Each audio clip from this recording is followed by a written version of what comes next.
So hi again. It's been a while, hasn't it? There's been some interesting things going on in my life, so I decided the YouTube channel wasn't being very inspiring in terms of producing new things. So I decided to hold off for a while, because once it starts getting like a job, it doesn't really interest me. I work with technology for a living, and it can get overwhelming when you're doing it 9 to 5 and in your spare time as well. I don't make money off this channel. I do it purely for interest. Originally I started it to learn about the process of making videos for YouTube, and followed on with my interest in amateur radio when I started to get my license. That gave me something to really share, whereas the channel before I was just messing around with bits and pieces of electronics with no real plan. And you can only do that so much without spending a lot of money. Some people are fortunate enough that they can acquire things to test and have a continuous stream of projects and borrow equipment and what have you. I'm not in that position. I do it for the love of it. And when I'm not enjoying the hobby, which I wasn't earlier in the year, of amateur radio, mainly due to QRM and a few other things, I wasn't getting good reception, I wasn't getting out. I had problems with one of my radios, I had problems with my antennas, and even though I was going through these things one at a time, life just got in the way and it wasn't going to be interesting to watch, so I didn't record it. I tried recording bits and pieces of stuff and decided it was like watching paint dry, so I thought, I'm not going to publish something that I'm not really interested in myself. There's no passion for it. And the last week or two, I've had a bit more time on my hands and been thinking about it a bit more. And I have got some videos that I took, but I don't think you'll want to see them, to be honest. I may use clips of them moving forwards. But what I did find out in this last week was a re-education, if you will, of my interest in nodes, amateur radio nodes. Now, I know people start crying and say that's not amateur radio. Well, as far as I'm concerned, if I'm talking to somebody about amateur radio, I've got a radio in my hand and they've got a repeater somewhere that they're accessing through radio. That's amateur radio. So if you don't agree with that, you probably want to move on. To me, amateur radio is not just about Morse code, it's not just about voice, it's about digital modes, it's about television, it's about satellites, it's about exploring every aspect of the hobby. It's an experimental hobby.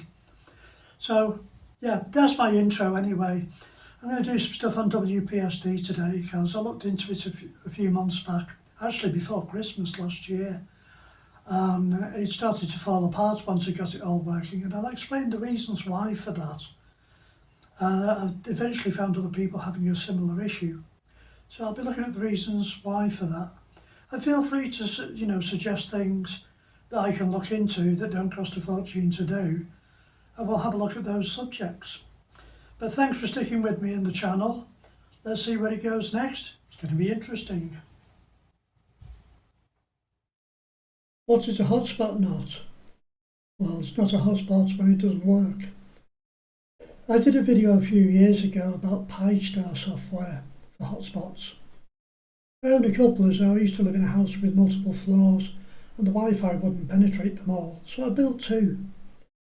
One got the antenna connection ripped out, so I bought another modem. More on that later. I had a poke at them last November and discovered that PiStar has not been developed a great deal further, although it hasn't been updated in February this year. Mainly because the project is complete. I think it does everything the design team set out to accomplish.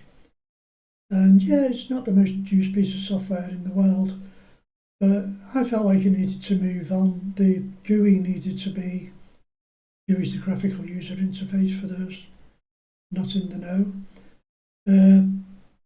It didn't work that well. The Pi 2.0 Raspberry Pi 02W was out, and even with those, it still felt a bit sluggish, particularly on reboots. I then discovered WPSD, and I thought I'd give that a try, hence the website behind me. I had them working for a while last year, but they ceased to gain QSOs, and I lost interest due to trying to work the HF bands that winter. Seems to be the best time to do it as well. When I did have a proper look at them again, the last week and this week, I couldn't get them working properly, and I couldn't understand why. So I did a bit more investigating.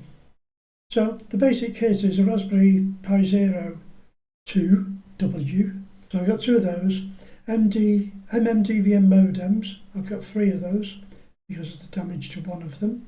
I just bought another one for speed because I needed it at the time. And the WPSD software, which you can see here. So pretty straightforward. It's a really good site. And I originally thought that the software hadn't been updated recently. But he's been very clever with it. If you download the basic one, and when you update it, it updates to the very latest version. So hats off to W0CHP. It's a very thorough project. It works very well, as we shall see shortly. Now let's have a look now. So I give my nodes daft names because if I had more than one, you can see what's going on. So there we go. So this has been running since, yesterday, and it's absolutely brilliant. I only use DMR, and we've got statuses down the left-hand side, and we've got the people using that talk group TG92. I haven't even got the radio turned on at the moment. It's scurrying away, and I've had a couple of QSOs on it this morning, including one from China, which was really nice. I've only ever worked FT8 with China before, and the guy was looking for a radio check. BD4, further down somewhere. But yeah, all good fun.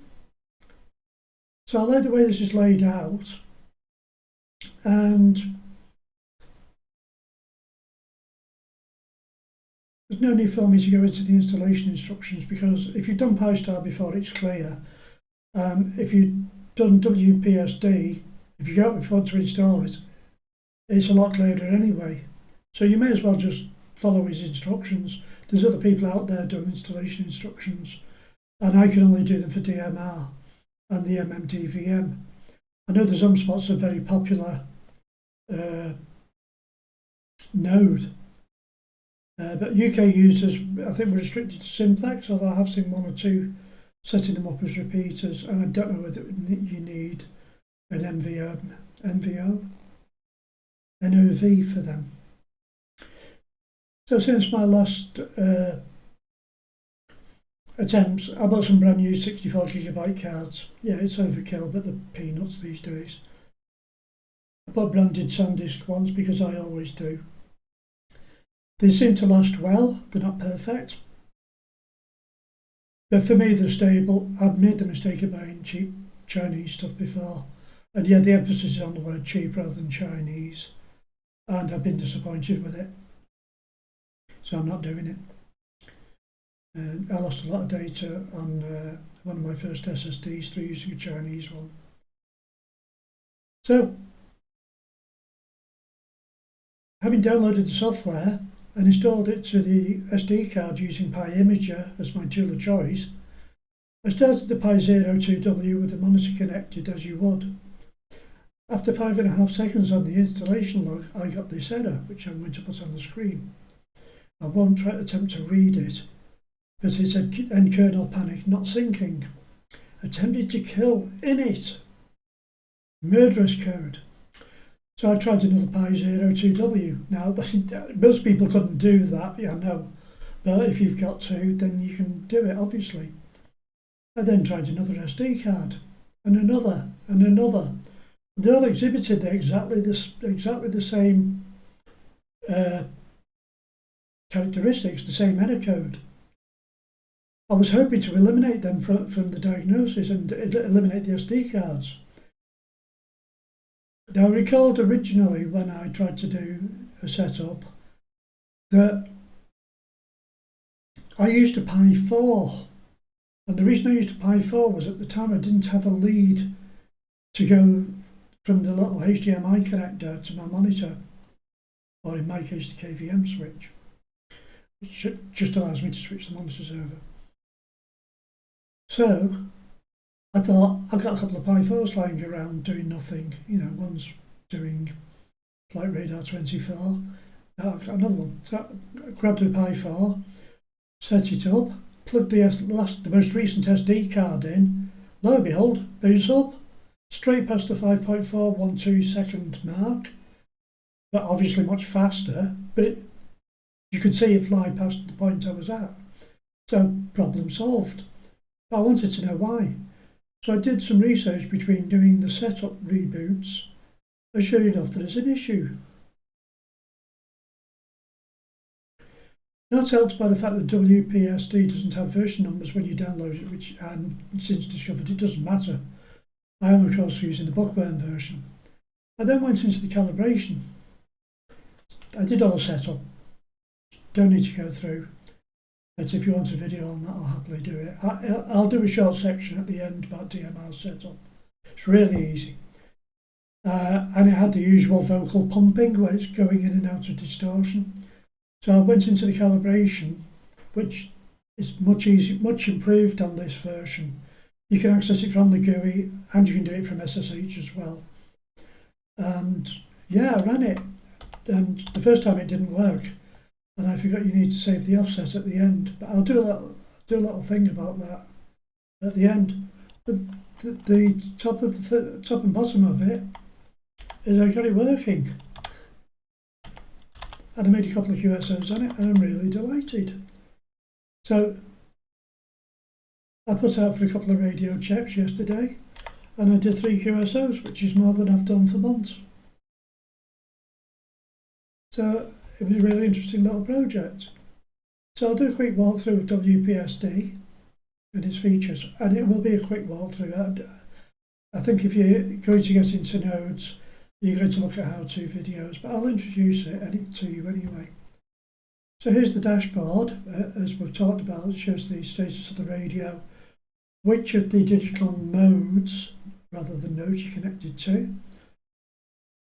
the internet interface to those modes, and yes, with this, as with PyStar, you can do crossover. So you can go in with DMR, for instance, and transmit on, I don't even know what they're all called these days. But you can send out on a different mode. So turn the radio on as well. That may help in my mission. If you can't read Morse code, that's my call sign. So yeah, there we go. And I'm set up. You might be lucky enough to hear this guy if he speaks. And as always happens when you do a demonstration, it didn't work.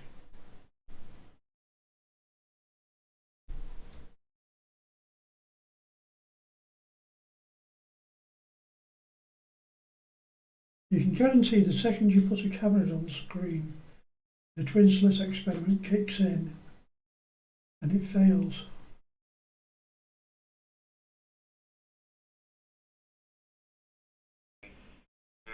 It would be 65, so that's something. I appreciate it. KY1B. Thank you, Joseph. Greetings to you and your family from Ahmedabad, India. So yeah, it's working. The reason it's working, I brought the node in. And I can't move it near the camera. So let's move the camera near the node. There it is. Yeah, it's in a very tacky box. I wasn't going to cut up a perfectly good box. This is one that's been modified before for various reasons. So yeah, that's what it is. Excuse the rain. What's going on? I have to start unplugging antennas shortly. So yeah, you can see in the background that what is going on here.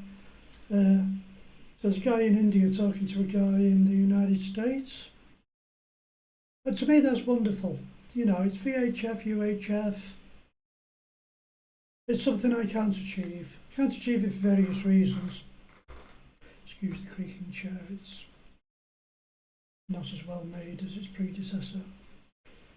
So yeah, for those of you who are not familiar with nodes, we're using QHF to connect to the node, and I can be 50 metres away from it, 100 metres from it. My radio set to 50 milliwatts, which is the lowest power feasible, and that's why it wouldn't get through to the next room. But equally, it wouldn't pick it up either, so it wasn't going to be practical, and that is why I had multiple nodes previously. So let's have a look at the admin section. We'll assume you've set it up. I've changed the password, so if you live next door to me, don't try putting Raspberry in, it won't work. Try to your heart's content, it won't work. So it's quite a different layout to Pi-Star. I like the dark theme. I can't remember now if it started off in a light one or not. I always go for the dark one. And you can see it shows the statuses. It's an overall view of what's going on here. And then we can go to the configuration, which is where we would normally start to set it up. And I'm just going to go through it quickly. There's no point in going overboard with it. So if the astute among you will notice it says interstellar.local, because I've changed the host name to Interstellar. Then the next time I set one up, I won't have two called WPSD. Put my number in. I do have an NXDNID. Can't remember it, but we'll get there. There are a couple of frequencies that RSGB recommend in the UK. I think you can use it between the two frequencies, but I picked one of them. And the other reason was checking the spectrum on SDR Connect. It was one of the lowest QRMs because I played with QRM to the point where even working VHF and UHF is sometimes an issue. I selected generic MMDVM. I'm definitely using an MMDVM. I don't think it's that fussy. I think you can select most of the MMDVMs. I think where you will fall down, perhaps if you select the wrong one, is the display. You don't need to set that, it's the default. That's the default. That wasn't the default because the guy who wrote it's in American, so I changed it to Europe and English UK. And the sweet thing on this is whenever you change something, that pops up straight away. It will not let you get away with it. And it forces you into a good discipline, a good habit of doing it on every section. So there are no submit buttons on every section now like there were before on Pi-Star. Nothing wrong with that, it's just one less thing to press. So I'll just let that refresh. The other thing that they've done on the location, you can now do get location and it will get your location. And as you can see, that's actually not my location. And neither is that. So there you go, it's approximately my location. That's good. Show this node on the WPSD user map. That's another new thing, it's convenient. It would be convenient if you didn't have to zoom in like this. If I approximately put my location in the middle.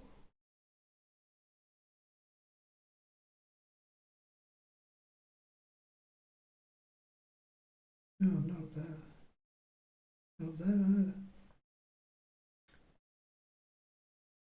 I'm not on there actually. I'm approximately there. Not sure why it's not appearing yet. Probably because it's rebooting. When the reboot is finished, it'll send the appropriate signal over. But yeah, I'll get an arrow like that. And the sweet thing is you can click on it and see the guy's call sign or girl's call sign, lady's call sign. And it tells you what kit they're using. And to me, that's sweet. I like features that tell you about people. Try it again.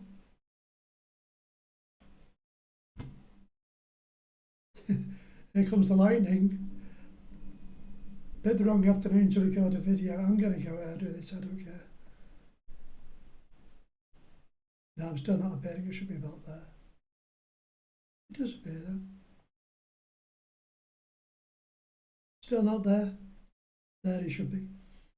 But the facility is there. So yeah, that's my grid square. I've provided a link to the Maidenhead locator, but I think most amateurs can work that one out.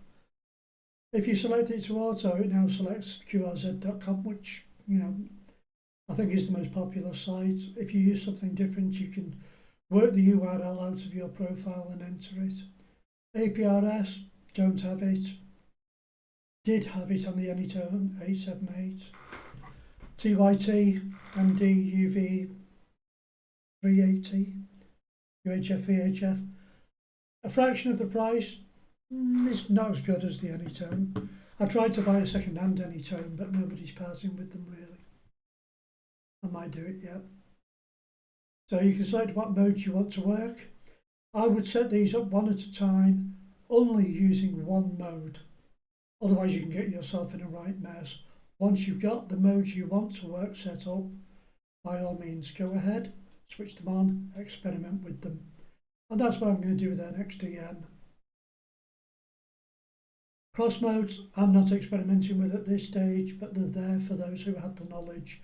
I will experiment later because I would like to get into the Yaesu stuff, but I don't know what the implications of that are. I don't put my CWID on. It's bad enough on my repeater sending it out. MMDVM display type, OLED, 0.96 inches, indeed it is.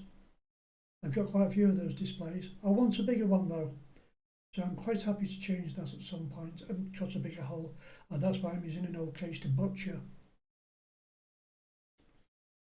Didn't notice, oh, you can only set the idle brightness on the Nexion. OLED options, display always active. When I was setting it up, that's enabled. I did try the scroll before, but what you notice if you scroll it is, if your display is old and it's got a bit of an imprint on it, you'll see the imprint as it scrolls. It can be rather annoying. Rotate display, yeah, I swung it through 180 degrees. Whatever suits you, however you've wired it up. I did it to reduce the strain on the cable because the display is mounted on the front panel and it's wired to the modem on the back panel effectively. Invert display. Again, I've tried that with a brand new display, it's lovely. But if you leave it active all the time and you get screen burn, the screen burn will show up with it inverted. Play around with it, see what you think. The displays are not particularly expensive. So if you've got a small one like that, play around with it, see what you like. DMR configuration. This comes set to an American one initially, of course, because it's written in America. Hotspot security. Nice link for a brandmaster account if you haven't got one. You do not need to set this to a number. You can set it to none, but as I plan to have two of them, possibly, I'm going to leave it. I'm going to leave it on 0, 1. And then for test purposes, you can disable the brandmaster network, which is great. And then you can go hotspot repeater information, and it takes you straight to it, and this will go and make a complete liar of me. Do you know what? It's probably because I haven't transmitted for a bit.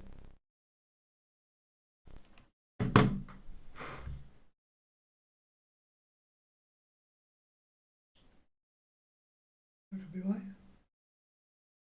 There I was 68 minutes ago. I have to refresh that. It does take a couple of seconds to catch up. 18 seconds ago, and there I am. I won't show you the exact location, but that's it, near Ilkeston. So yeah, this is a very useful thing when you're setting up. It tells you all about your node, the firmware, what gateway you're coming in through. I use color code 5 so that when I have two of them, if they're on similar frequencies, I can put one in a different color code and they will not interfere. It's a habit of mine. You can set it to color code 1 if you want. For those who are aren't up on DMR, the system was developed by Motorola for professional radios, and professional radios are not amateur radios. Professional radios are set and forget, and if you're giving them to 300 engineers out on the road, you'll probably want to set the colour codes according to the area they work in or whatever. So it provides isolation between them as well as the talk groups. It's an extra layer, so you can have thousands of people using them all over the country. It's not a facility that's massively important in amateur radio, but by all means use it if you want to. I haven't entered my own hand. It doesn't ask the antennae anymore. No talk group prefix, that's true. And Brian Meister Major, which takes you to the other identical page. Identical site on a different page. I'm probably already logged it. Took me back to the management page. Okay, that's fine. I think this is if you're setting up a DMR repeater. If you know what you're doing, you can do all that. It's excellent that this is combined in the standard software. Although I know a local repeater in Nottingham, about 8 miles from me, did use the PyStar software for quite a while. I don't know if he still uses it, so it can make a very effective thing. System X, again, TGIF, XLX, not a clue on those. General DMR settings, colour code, yeah.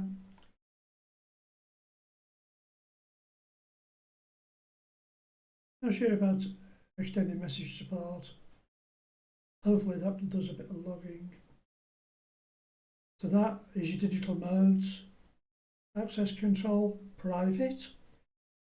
So it'll only work with my call sign and it'll only work with my password. That's an extra level they provided, which is good. So if you're using a simple password, it'll still only work with your call sign apparently. I could be wrong on that.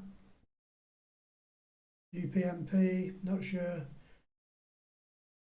I know it's universal plug and play, but in terms of, I'm not sure.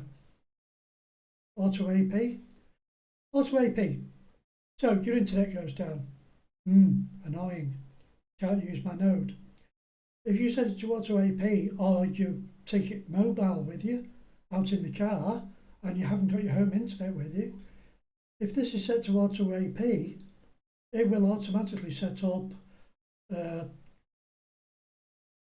Wi-Fi access point called Interstellar with a password that you've selected. Now the reason I have 2 connections, and by the way, you can't use the PyStar Sublime config generator, you have to use this one, which is on their website. The reason I use 2 is the dual band ones, and one contains a special character, and after I set up everything in my house, I found out that certain devices didn't like the special character. So rather than set up 25 devices all over again, I put things like security cameras on a different network that doesn't contain a special character. And also, it works better with the dual band, even though it's still dual band on the second one. Is a Virgin Hub 5 or 6. Good information here for your networking. Another joy of setting it up on Pi4. You can plug it in on Ethernet, you don't need to worry about the IP address. Saves a lot of messing around. You can of course then take the card out and put it in another Pi, but not a Pi node 2W because it doesn't work. But then you can add connections manually, which I did. So here's your Auto PSK. I have set it, just that you can't see it. Remote access password, again, that's your admin password for the account PyStar. It's still called password, no it isn't. It's still called PyStar. And the password is no longer Raspberry, and it's not that either. That's just ProtonPass trying to generate a new password. Auto updates, I let it do it, it's fine. We assume it's going to do it on demand at a sensible time of day. More price to pay. But it's a really nice interface in my opinion. It does exactly what I want it to. I'm very happy with it. So dashboard you've seen, admin page we've seen, log viewer. I think this update's faster than PyStar.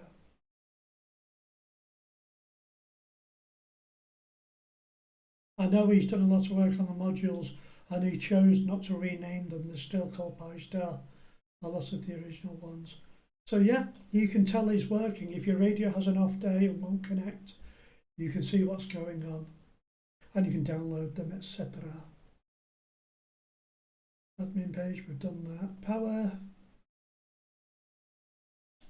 And again, you've seen it before. It allows you to reboot and shut down. Access the user manual, the FAQs, the Facebook group, the Discord server. Useful links. Made in Winona, Minnesota, USA by Chip QSO, and I hope I pronounced you correctly, sir. Very well done, Chip, because I think it's a cracking piece of software.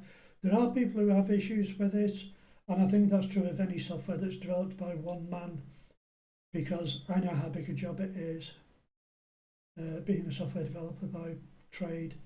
It is asking an awful lot for one guy to develop some software that works on every device, every display, you name it, and then maintain them all in your spare time.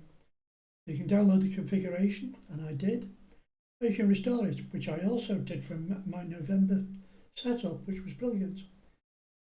The update button, great, we know what that does, and the configuration that you've just been looking at. So you can keep multiple setups while you're experimenting. If you get one mode working, download the configuration, move on to the next one when you get that working, save that one.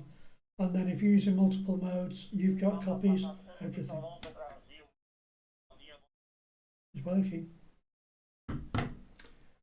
And that's it pretty much. But yeah, I'm having fun with it.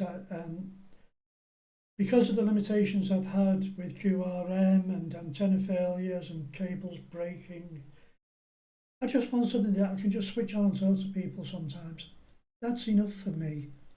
So yeah, it's not proper radio. Yeah, it is. But it's a very convenient way. And if you live in a flat or a home association, if you live in a flat or a home association or you rent property like I do, and you've got restrictions on what you can do and not do in terms of antennas, you can talk to the world on 50 milliwatts. And to me, that's a total winner. So, I hope you enjoyed the video. I hope you're glad to see me again. By all means, comment on this and anything else you'd like to see me look into that doesn't involve spending £1,000 or borrowing radios, because I'm not into that. And everybody else does it, and they do a really good job of it anyway. So yeah, little DMR node. I'm loving it. And I hope you do too. So yeah, thanks for watching. Yeah, thanks so much for watching. Talk to you soon. 73.